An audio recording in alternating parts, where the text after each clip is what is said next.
To prep or not to prep, that is the question. Is no drilling always the answer? So I had a lot of hype around this case that I did, which was a completely non-prep case, and I used sectional veneers. So I'm going to talk to you through my rationale. If we have a look, this patient basically has got gaps throughout her teeth. She also has small teeth, but beautiful, healthy teeth. She has something called microdontia because the teeth are too small, and she has a tooth size discrepancy, which also means the teeth are too small for her jaw. We discussed many options, including additive composite bonding. However, the first thing we did was redistribute the spaces. Why did we do that? Because we wanted to ensure the spaces between the teeth were equal so that whatever we add is in a proper form.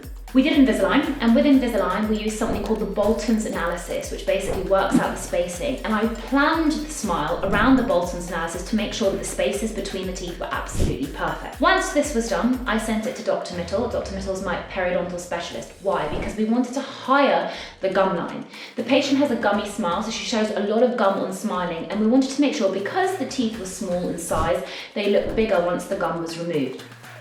After she saw Dr. Mittal, we created something called a wax-up. A wax-up will show you your smile, what you can look like before you commit to treatment. I always say to patients, it's a try before you buy. It's so important. Dentists should never do any smile designs without a wax-up. And I spoke to my technician and I said, can we do sectional veneers or non-prep veneers on some of the teeth? It's quite challenging because you have to get the veneers to blend in with the enamel and the tooth structure. And something really special has to be done to ensure that this blend is done correctly. The patient was much more keen on this. Why didn't I choose bonding? Well, the bonding had to be quite thick, and bonding in itself has problems, right? Because it can chip and it can stain. So the durability and the longevity of the ceramic veneers is much better. So once the technician had mocked up a wax-up to show the patient what it could look like, we decided to provide sectional veneers on the central incisors. So you can see they are slot on, and the path of insertion is really important. We then provided zero prep veneers over the whole surface of the tooth on the laterals and sectional veneers on the canine. Why did we have to do that? To get the tooth proportions correct, to get the height width ratios correct, to get the golden ratio correct, and to also get the embrasures correct.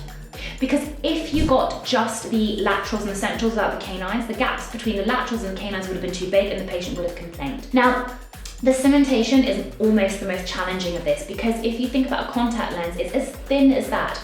So you can actually break these veneers if you put too much pressure. Some people will say, well, are the veneers strong enough when they're in the mouth? Well, actually they become a lot stronger.